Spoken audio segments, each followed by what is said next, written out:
Good afternoon. I am Michael Graham. I'm a board member with the National Transportation Safety Board. The NTSB arrived on scene this morning to investigate the mid-air collision between the Boeing 17G and the Bell P-63F during the Wings Over Dallas Air Show.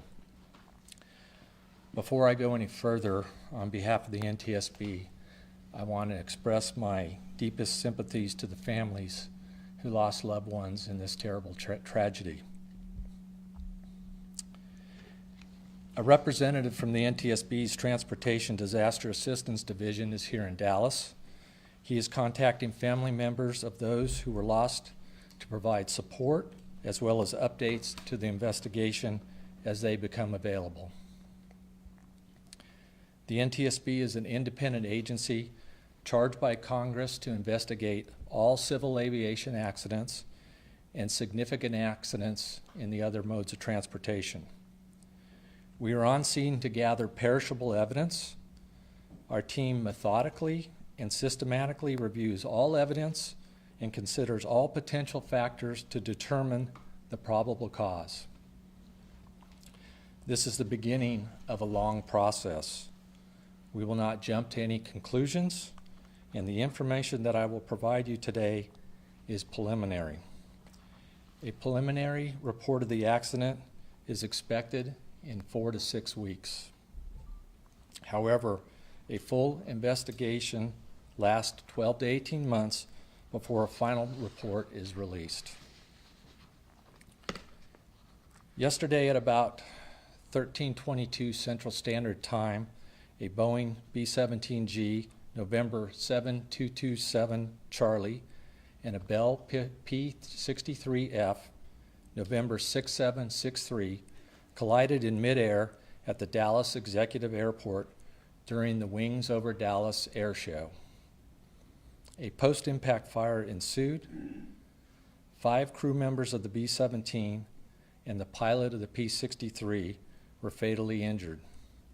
There were no ground injuries reported. We're analyzing radar and video footage to pinpoint the exact location of where the midair occurred. The debris field is scattered with the majority of the wreckage landing on the airport property. The debris which landed outside the airfield was documented and recovered by the Dallas Police Department and turned over to the NTSB. We are coordinating the wreckage to be removed to a secure location to lay out both aircraft and examine the airframe and engines as part of the NTSB's standard investigative process. Both aircraft were owned and operated by American Air Power Heritage Flying Museum. The NTSB's investigator in charge and with me today is Jason Aguilera. Jason will be joined by a deputy investigator in charge, Mike Hodges. Several other NTSB investigators will be examining the following areas: airworthiness, operations, air traffic control, and aircraft performance. The NTSB's teams on scene investigate activities today include: we began securing the audio recordings from the air traffic control tower. We surveyed the accident site by the NTSB's drone, as well as photographed the scene from the ground to document the accident site prior to wreckage being moved. We have started conducting interviews of the other formation crews and air show operations. Those interviews will continue in the coming days. The content of those interviews will not be released at this time. We are working with the Commemorative Air Force to obtain pilot training records and aircraft maintenance records. Neither aircraft was equipped with a flight data recorder or a cockpit voice recorder, often known as the black box. They were also not required to be equipped with either a FDR or CVR. At this time, parties to the investigation include the Commemorative Air Force and the FAA. As the investigation continues, other parties could be named. If anybody in the public has any photos or videos, we'd like to ask that you please share them with the NTSB, and you could send those to witness@ntsb.gov. Again, that's witness@ntsb.gov. We will provide updates as they become available. You can follow the NTSB on Twitter at NTSB_newsroom. One final comment. I would like to thank all the first responders to this accident, as well as the Dallas Executive Airport Authority. They have been working very hard to contain this accident and to ensure the scene is safe for everyone. We appreciate all they have done. I will take a couple questions here, and I ask that when I do, if you please raise your hand. When I call on you, please state your name and your affiliation. Right here. Hi, sir. Thank you. Sophia Bosley with NBC5. And first and foremost, condolences go out to the family, absolutely, and the staff here. Just how critical are those videos going to be, just given the circumstances of what you all are working with? There's a lot of video out there in the public. Just kind of go into more detail on why it's going to be so important. Sure. The question is how critical will the videos and the photos and all of the mid-air be to our investigation?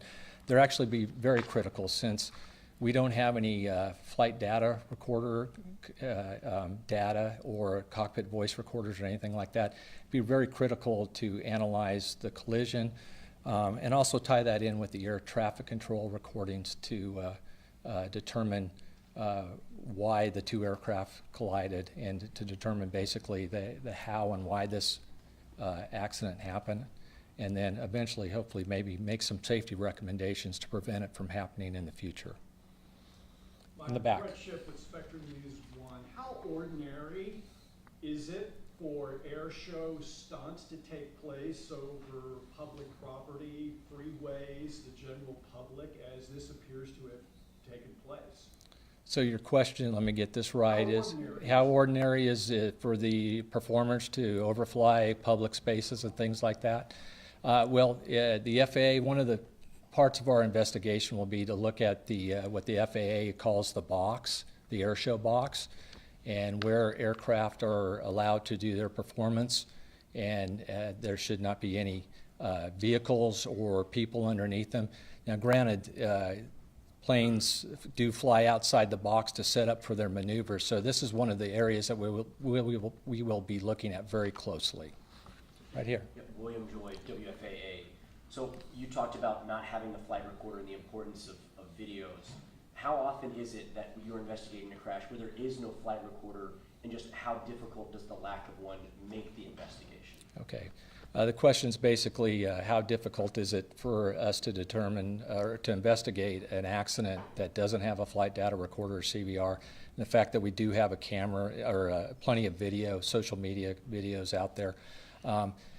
Unfortunately, many of the general aviation accidents that we see out there, there is no flight data recorder or CVR, and many times there is no video. So it's very difficult for us to determine the probable cause. But the expertise of our investigators and the witness marks of the wreckage and things like that provides us a lot of information. But there are times that we cannot determine the probable cause to an accident. I think there's some over here. Yeah, David Centenary with Fox 4 News here in Dallas. Just reading up on some of these things, and of course we're not the experts, but reading on the above ground level, the AGL, it appears these planes, were at the same AGL or close to it when what we saw in the video. Was that an approved part of the choreography, or is that typical to see planes flying that close at the same level to each other during these shows? So the question is basically, was the height level and the KHOU altitude the approved altitude for these aircraft to be flying? Is that? Yes.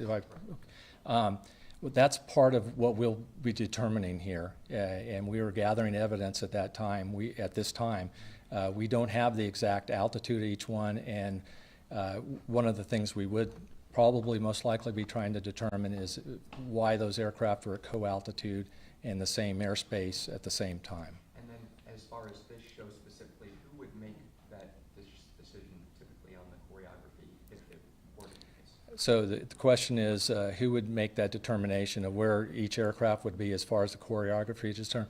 That is one of the things that we are looking into right now. Obviously, as I said, we're here to collect all the evidence, conduct interviews with the operations, the air show operations, and the other performers. And that'll be part of our analysis over the weeks and months to come to determine that question that you've asked there. Okay, I think there was some over here. Oh, right here. Jeff Cook, ABC News. I think a lot of people watching from home are wondering what, this is similar to his question, what laws and rules there are surrounding air shows. Obviously, a lot of spectators around. Obviously, there's businesses around. They have to fly over those in order to get into the box. Can you just give us some context onto what rules and regulations there are about putting on these air shows in terms of safety?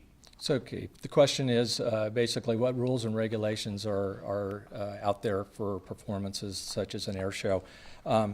That's part of our process that we're going to be looking at here. Is there is a designated air show box, and then there's also an exemption that the operators are allowed to fly to. These are briefed normally before the performance and everything. They're also practiced, and that's part of the process that we'll be going through, is trying to determine what those process and procedures were and if they were strictly followed. I'll take two more questions. Okay, right here. Again, William Joy, WFAA. I know you said it's still preliminary, but at this point, as you've seen these videos, obviously you've done some of these interviews, is this something that's led you to believe that this is a mechanical failure or a pilot error or what? Okay, the question is basically, do we think it was a mechanical failure or a pilot error as part of this?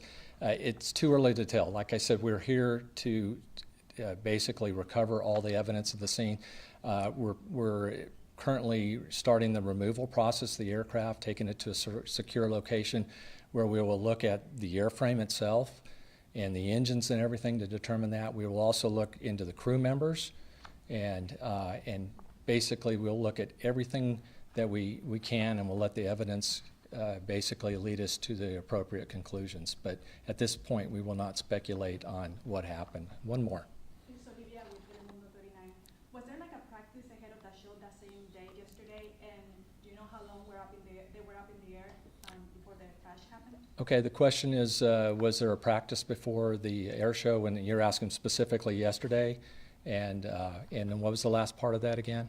If you know how long they were up in the air before the accident happened. And how long they were up in the air after that. At this point, I don't have that information for you, but most air shows do practices like this. That's one of the things we'll look into, and we'll look into their policies and procedures, like I said, and the rules, and make sure that they were following the appropriate exemptions. Thank you very much.